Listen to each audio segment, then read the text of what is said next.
Hey guys, it's Nikki. I'm here today to do my spoiler review for The Stand by Stephen King. As you can see, it is a heckin' chonker of a book.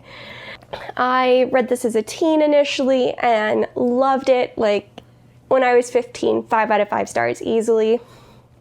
And I really wondered if it lived up to my memory. Though I have read it a few times in recent years, I never really... Those reads through didn't stick with me in terms of my enjoyment and what I thought of the book. And given our current situation, I thought it would be appropriate and kind of scary to read. So I went with it. The story itself, if you're not for those of you who are moderately unfamiliar with the book, you are following multiple perspectives on both sides of society, both through the fall of civilization and into the rebuilding stage, the majority of the book taking place during this rebuilding stage. Here I'm just going to pop in another reminder. This is the spoiler review. I'll include a link below for the spoiler free if you are wanting to see that instead. And all of this, the fall of civilization, the entire story revolves around this super flu. They call it Captain Tricks. They call it Tube Mech. They have a bunch of jargon for it. But really what it comes down to, it was a bad flu and killed a butt ton of people. The only thing I would say was probably a bad choice on my part was reading and listening to this while I myself was isolating due to a COVID exposure at work. I never got sick, but there were some things in the book that set me on edge a lot more than they usually did. And with that, I'll just jump into my likes and dislikes here. My first like is actually a new one for me in terms of reading, and it's very specific to this read through, as I kind of mentioned just before getting here, and that is that I was reading this while I was isolating. After I'd been exposed to a really prominent illness in our society. And I ended up relating to the survivors in the book a lot more than I have before. Before, I just enjoyed that they survived and enjoyed the characters they were, but there was a lot of anxiety around not being sick and the fear of getting sick that I myself was relating to a lot more. I mean, I know I probably wouldn't have died if I got COVID, because personally I'm a very low risk individual for that disease. But just that anxiety of fearing every time you sneezed was just, and knowing people that did get sick was just it gave a lot of the beginning of the book a very different flavor than it has had for me previously reading through it. And it was just a very situational thing. And I have to say, it did increase my enjoyment of the book quite a bit because I connected so much more deeply with what was going on. My second positive is that you get to see both sides of both the fall and rebuilding with society. And I would say this because people like Lloyd Henry were, like, specifically Lloyd Henry was one of my favorite characters. Because you start off and he's just like this terrible small-time criminal who does one big thing right before the fall that ends up putting him in a really bad place. But then as soon as he's given something that would, like, as soon as he's given opportunity, he flourishes. And it's so interesting watching him develop and become a different person. And then seeing that mirrored in, like, Larry Underwood, who they were both very similar in where they were headed pre-fall, although the seriousness of what they were doing was very different. But I enjoyed watching them relive their history, see how they got to where they were, and then move forward. I think that they mirrored each other pretty effectively, and that a lot of the characters in both populations were good, hardworking people, but were flawed in some way, and they were flawed in different ways that made them kind of pick sides, but you still saw that the general populations were pretty good. It was just the figureheads of the societies that were really determining the direction each population was taking. My third positive is I really enjoyed the rebuilding and how both sides went about it.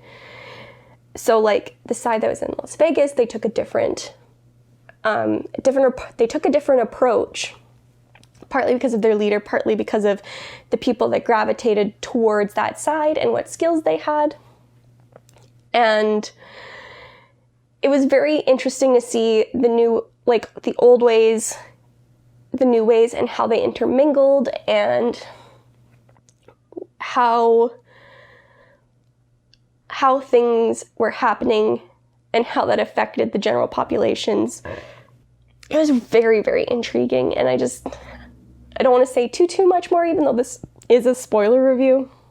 But let me know what you guys think, because I found the rebuilding to be really interesting, but there's something else that you guys thought was much more interesting.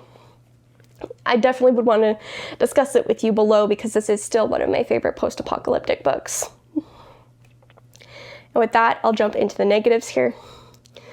My first negative is like to a specific character. I really liked Franny when you first met her, and when she was first traveling across the country. I even didn't mind when she was like initially falling in love with Stu. I found it a little bit like insta-lovey, insta-attraction, but I thought like, oh, they're two like pretty solid people. This could be a really healthy relationship. And then she started becoming, I need a man, this baby needs a man, and just that train of thought just didn't jive well with me. And I think it goes back to like Stephen King, as with endings, doesn't always do women characters like well. And I think this is just a side effect of that. But I still didn't care for it. My second negative was kind of the ending of Flag and his people. I found it deeply unsatisfying and very quick. And I kind of understand that was done intentionally, but then it happened and you still had a good chunk of book left. And I always hoped for more of a standoff that resulted in more closure with some of the characters involved, I guess. I don't really know how else to explain it. And then my third negative is the weird sex stuff. Lots of graphic, gratuitous sex scenes that were, in a few cases, incredibly violent. And they were, like, my stomach turned when I would get to those scenes, and I would get through them as quickly as possible because they just deeply disturbed me, and I just did not enjoy reading them. So this is also a huge warning. If you haven't read the book and are watching this review, be aware of that going in. That was all I had for likes and dislikes. I'll just jump into the characters. I'll be pretty brief because if I talked about each character and what I liked and disliked about them, we'd be here for like 3 or 4 hours. Because I have a lot of opinions on all of the characters. So, which leads me to the first comment I have about the characters. I liked them. Even the ones that you were supposed to dislike, I enjoyed reading. A lot of the characters were really interesting, and they just had such different life experiences that each character felt really unique when you were reading them. None of them really felt samey. They each had a unique voice. Though there wasn't as much diversity as I would have liked, I have to keep in mind this book was written in originally written in the 80s, I think. And as such, I understand why there would be a lack of diversity in it, but the cast was still pretty eclectic and each voice was unique, which was nice to run into still. I loved the character's sense of paranoia and fear, and that everybody was allowed to have a reaction to the fall of society and a reaction to how rebuilding society was going about, and how they dealt with those situations and then kind of dealt with their survivor's guilt, because a lot of characters reacted in very, very different ways. The only complaint I have about the characters is how they interacted sexually. There's a few that was like, it was fine, but the really violent stuff was very like graphically depicted and just very gratuitous, and it was very disturbing and hard to get through. So here's a second warning for that. Be aware, really, there's a very violent sex that is very, very deeply disturbing. With that, I'll just jump into my wrap-up because, as I said, if we went into all the characters here and how much I loved them and what I loved about them and what I didn't like about them, we would be here forever. And I don't want to do that to you guys. Although, I will talk about it in the comments with you guys if you want to, because I will talk about any character in this book, but I want to know what you guys thought about them. And so on to my wrap up. I'm giving this book a 4 out of 5 stars. It didn't quite live up to what I had originally remembered reading back when I was 15. But that's because my opinion is colored more strongly by certain parts of the story, like Franny's turnaround from mostly independent nature to just this idea of needing a man. A lot of the gratuitous violence, for whatever reason, is bugged me so much more reading it now as an adult than it did as a teenager. Maybe I just blocked it out because I was 15. And that being said, this book was still quite good. I did give it a 4 out of 5.